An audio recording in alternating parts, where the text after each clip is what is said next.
Hey, let me ask you something. Are you and your spouse truly partners in life, or do you feel like you're just coexisting?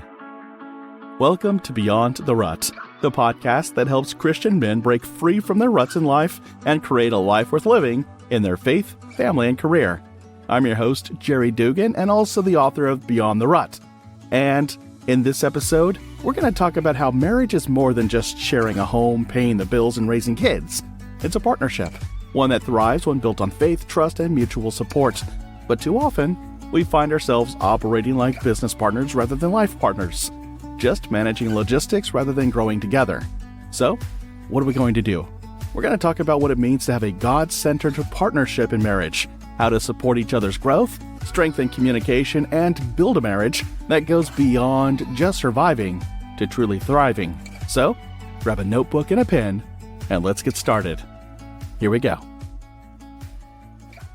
Now, in my book, Beyond the Rut, I introduced the idea of the 5 F's: faith, family, fitness, finances, and future possibilities, in that order. So if you put your faith first, you're aligning yourself with God, you're seeking Him, and that should help you thrive in your family relationships, guide you in your family relationships, and not just your immediate family, but your extended family, your friends, and so on.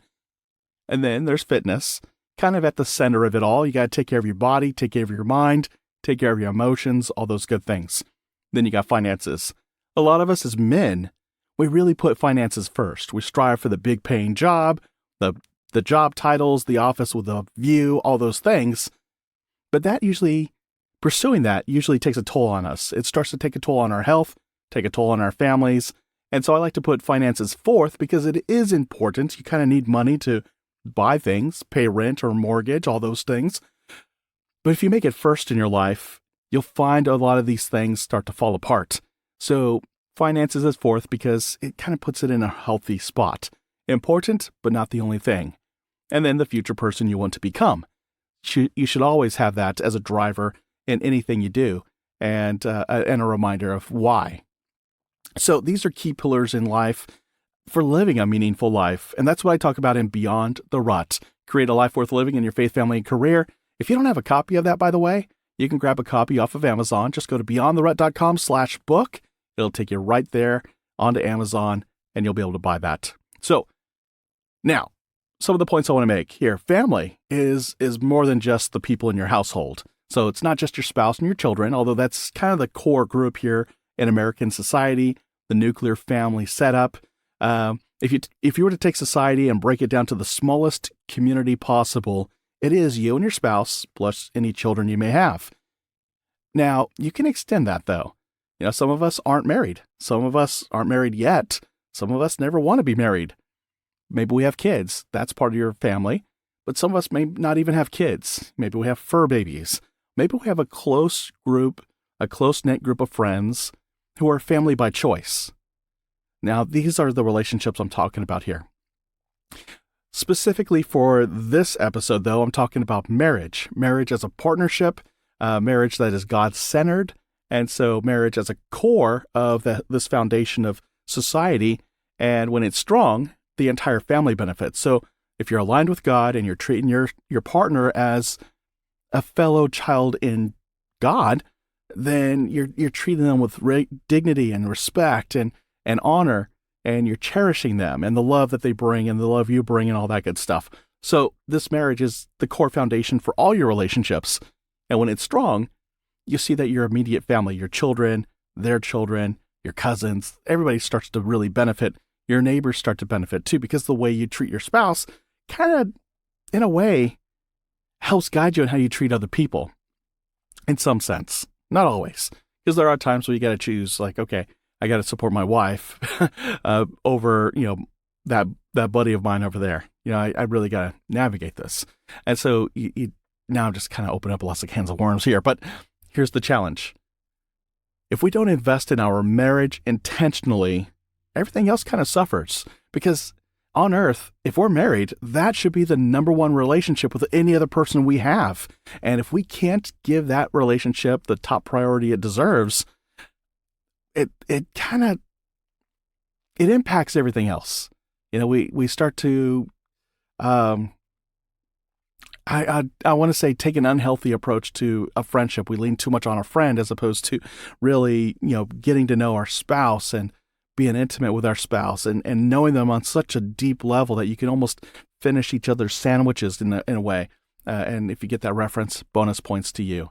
But think about this, our marriage, intentionally really focusing on our marriage as something that matters more than like our career.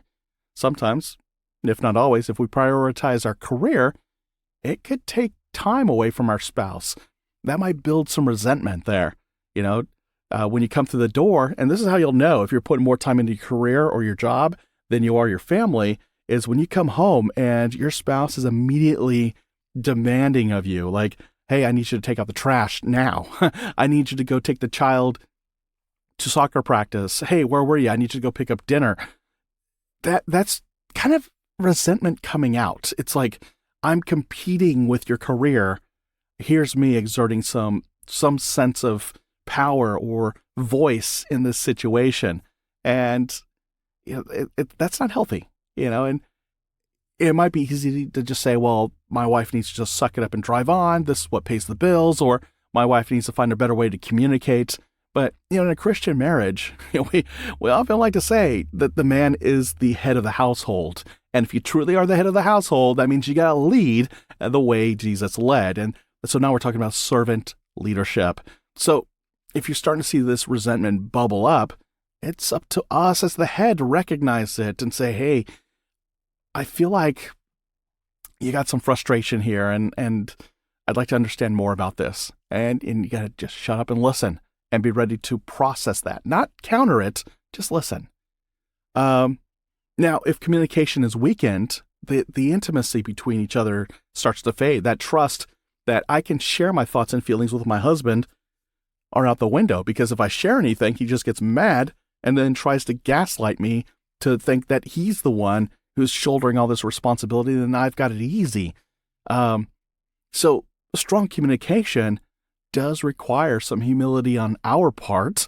And trust me, guys, if you have the strength to be humble and to listen and to admit you're wrong and genuinely, authentically admit this, you'll be surprised at how much that really makes you look strong and the trust that comes out of that. Now, the next point I want to make here is that when we fail to grow spiritually together, our marriage also becomes vulnerable to external pressures. And so something my wife and I have done over, 23 years of marriage is we've been involved in ministry together. There were times where we served in a marriage ministry, inviting people in to attend a conference. We were ministry directors together. Currently, we're leading a small group for couples within our church. Our church provided the curriculum.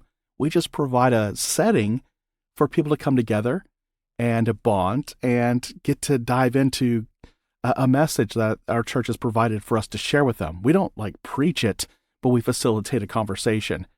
That has really helped us grow spiritually together, doing that over the course of, I wouldn't say all 23 years, because for the first 3 years of our marriage, I wasn't even Christian. So at least the last 2 decades. Doing this together really builds that trust. We have a common language, common set of beliefs, and we're on the same page on a lot of things. We're also not on the same page on a lot of things, like she really loves roller coasters. I really love my wife. So by that logic, I'd ride roller coasters. Do they scare me half to death? Yes. Do I still ride them? You betcha. Now, here's something I want you to reflect on. So we've talked about so far that, the family is probably the smallest community within a society. So if you're talking about the U.S., the family unit is probably the smallest unit within the society, within a community. I talked about within this family, the marriage relationship is probably the most important relationship out of all the relationships you can have among other people. And some of the things that could jeopardize that could be putting your career first, or at least creating the perception that your career is more important than your spouse. Could help build resentment. Not being courageous enough to have open dialogue with your spouse and provide that safe environment for her to express her feelings that can impact intimacy and trust. And then tackling on the spiritual stuff together, being curious about God and asking each other questions. What does this make you think? This is what I think, but not to beat each other over the head with it, but growing together could build some trust. So my reflection question for you, and after I ask this, go ahead and pause this, write it down in your notebook if you're doing a journal with me on this. But my question to you, if your marriage were a business, how well would you say it's being managed right now? So do a SWOT analysis. What are the strengths, the weaknesses? What are the opportunities and the threats? Go ahead and pause this and think about that. If your marriage were a business, how well would you say it's being managed right now using a SWOT analysis? So go ahead and pause it, come right back. All right, so chances are either A, you paused this, or B, you said, I'll do this later. Let's talk about the power of a shared vision, because strong marriages, they don't just happen. They're built with intentionality. And so I want to share with you 4 kind of points or strategies to really be intentional with your marriage. And this takes 2 of you. So it's not just your tango, it's you and your wife together having this dance. So the first thing is define your marriage's purpose together. What do I mean by that? Have you and your spouse talked about what success looks like in your marriage? Is it growing old together? Is it going on lots of vacations? Is it, just successfully getting the kids off to college and still being together? That's a good one for my wife and I, actually, was that after we sent our kids off to college, let them spread their wings and fly, that we wouldn't look at each other and say, well, who are you? And then get divorced. A lot of couples do get divorced the moment the kids leave the house. We didn't want to be one of those couples. So intentionality, what did success look like to get us to that point? And what do we need to do to get there? So define your marriage's purpose. What does success look like with your spouse? And then what kind of legacy do you want to build together? So that's all underneath that first strategy. Define your marriage's purpose. The second one, grow together spiritually. Because a God-centered marriage is one where both spouses are growing in faith, individually and together. Today, this is 23 years into our marriage. My wife is involved in an all-women's group called BSF. Every Wednesday, she has a thick old binder, and they get together for like 2 hours. They do a study. It lasts like an entire school year, and it is really deep. And it's so deep, it's almost like she's going to college. She's got to read her Bible. She's got to do the study. She has like prompts that she has to answer and be prepared to speak on when she goes back to her next session. It's very in-depth. I'm in a men's group. Every Saturday morning, I meet with a couple buddies of mine, and we go through a study. Currently, we're on one about the book of James. And we talk, and that book of James really goes into things like, taking care of the poor, not taking advantage of people, being in control of our anger, like being aware of it and doing something about it so that it doesn't express itself and hurt other people. And then really look at the mindset around that. So we're growing separately in terms of that, but then we're also involved in a couples small group ministry within our church. And that also helps us grow together. We pray together at meal times. When we walk our dog, we're talking about life. We're talking about God. We're talking about the sermon that, like tonight, this being recorded on a Sunday. Tonight, when we walk our dog together, we're probably going to talk about that day's sermon in church. And so these are moments that we're creating to grow together in our faith. Proverbs chapter 3, verses 5 and 6 reminds us, trust in the Lord with all your heart and lean not on your own understanding. In all your ways submit to Him, and He will make your paths straight.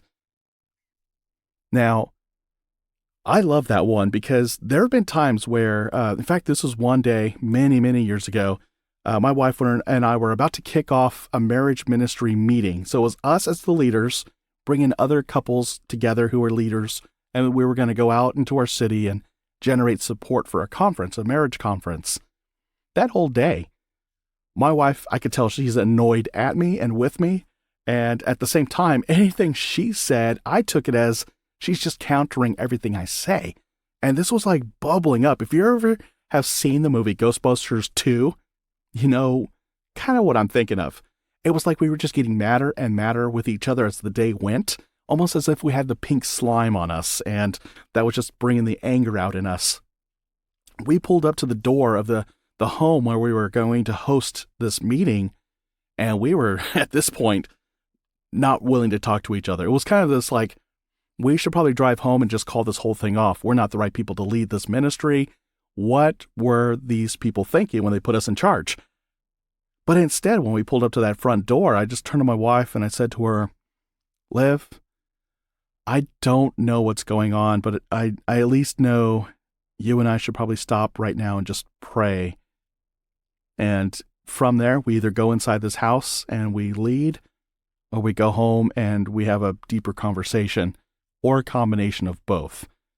And she said, okay.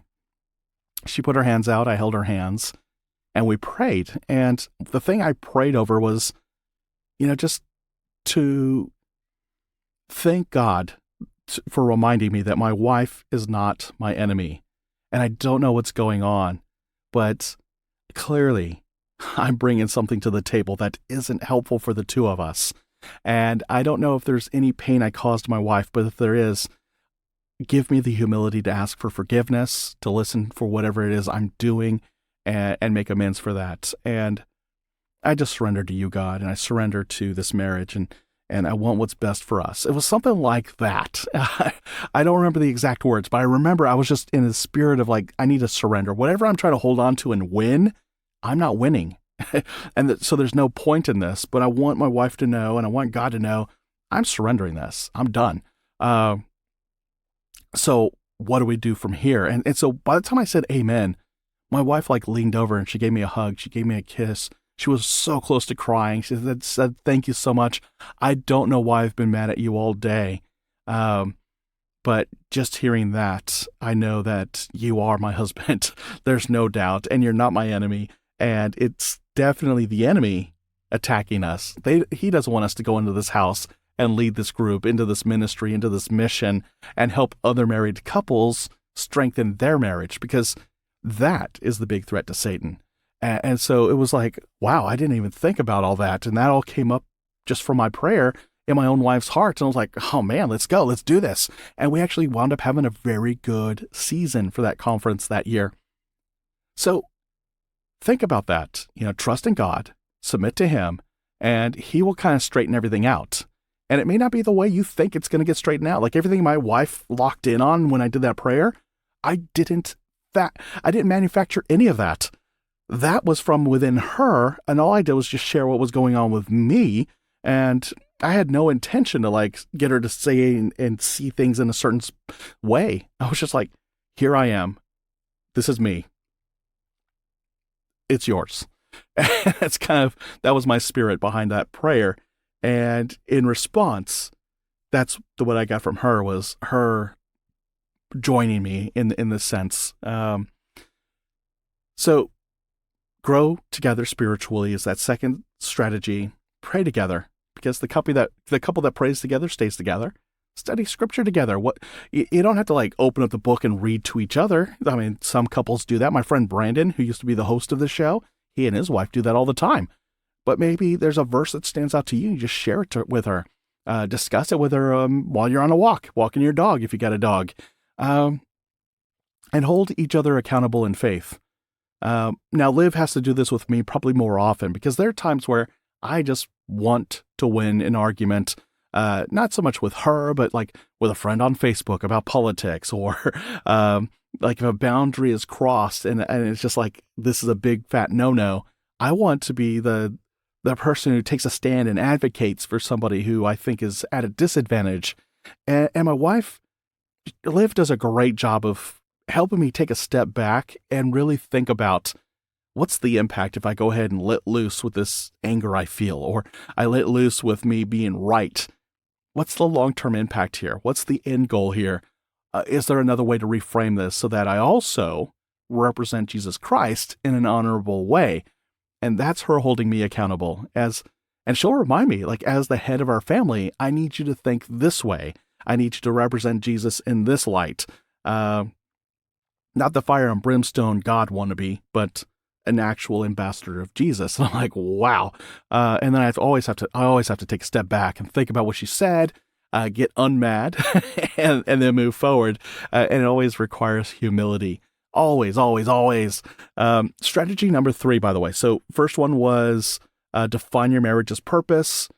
Second one was grow together spiritually. Third strategy is communicate with intentionality. So regularly check in with each other about your relationship. How are things going? What do they call that? Define the relationship conversations. Where are we? How are we doing? And hopefully you get a better answer than, well, you are young and we're having fun. If you catch that reference, more points to you. Now, communication it's again about the relationship. How are we doing? So it's not just about logistics of like, are the bills paid? When do the kids need to be at their different functions? But emotions. How are you feeling right now? How am I feeling right now? What are your dreams? My wife and I, we talk about, now I probably bring this up more than she does, probably, I do, is when is our next Disney World trip?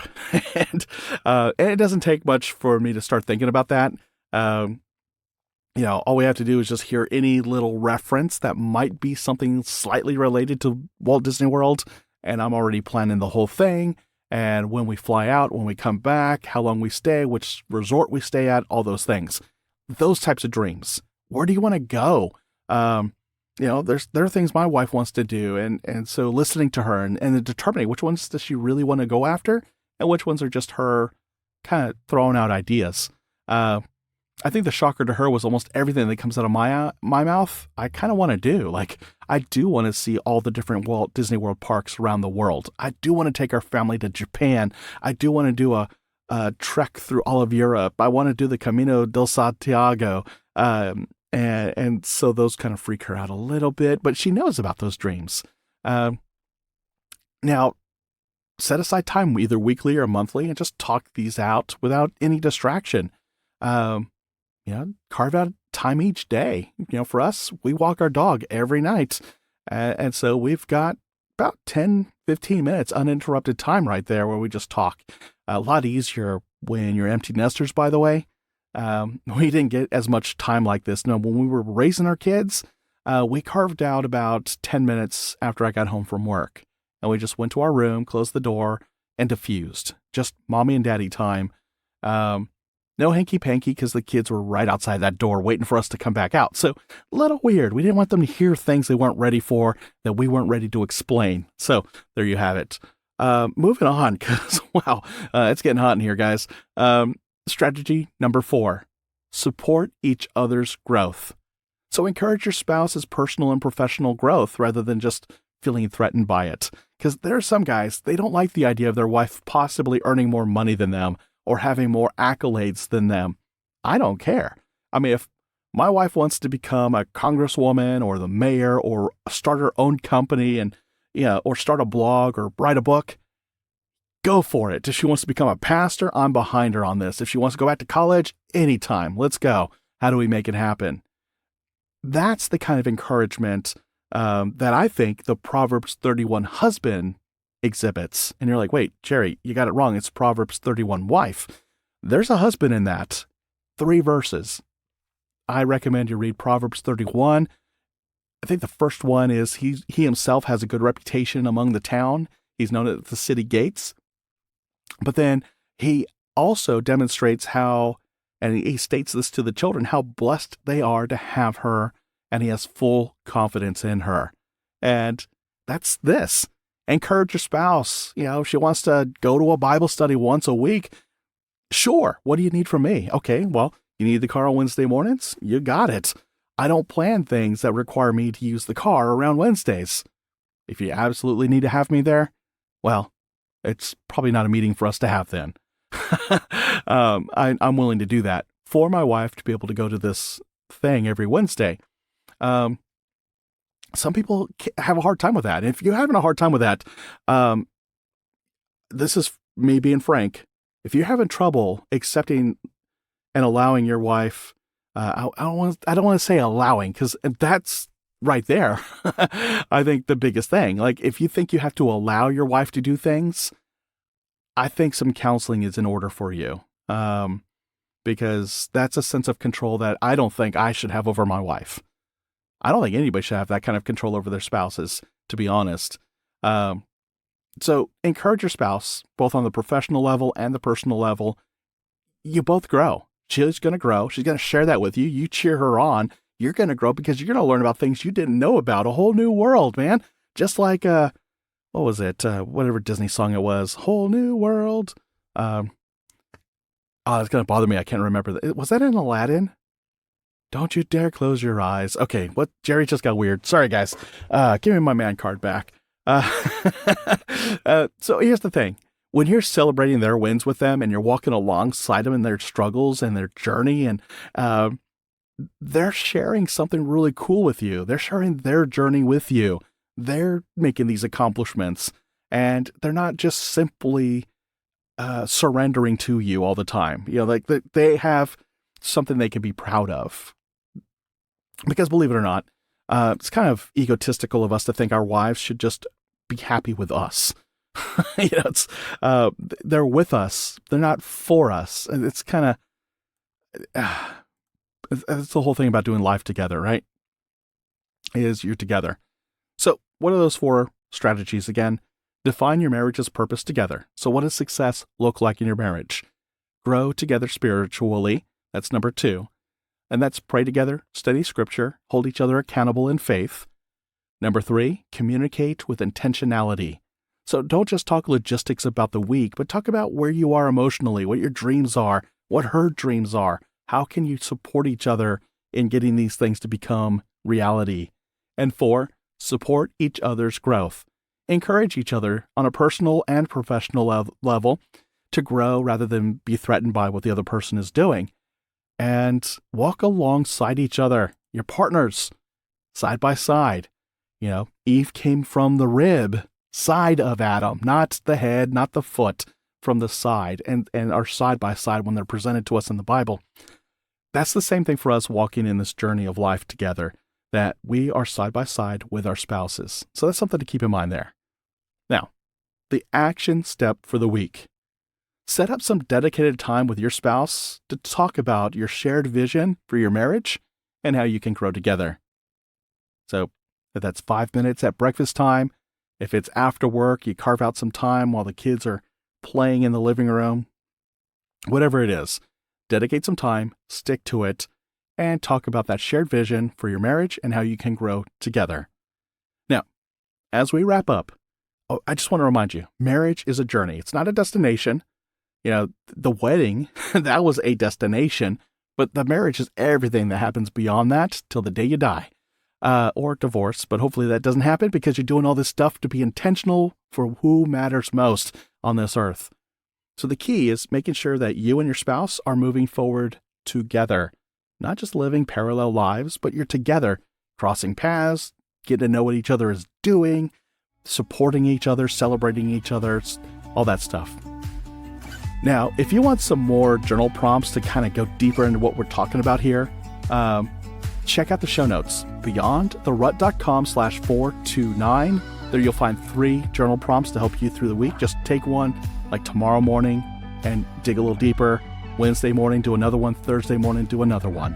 And so that'll give you something each day to think about, to ponder on, and to grow to get you through the week. You'll also find some additional links to previous episodes on healthy marriage, my book, Beyond the Rut, Create a Life Worth Living in Your Faith, Family, and Career, and a couple more resources here and there. Now, next week, we're going to shift our focus a little bit. We're still going to stay in the category of family, and we're going to focus on raising kingdom-minded kids and how to instill faith, values, and character in the next generation in our families. So until then, remember, life is too short to live stuck in a rut, so let's go beyond it. Take care.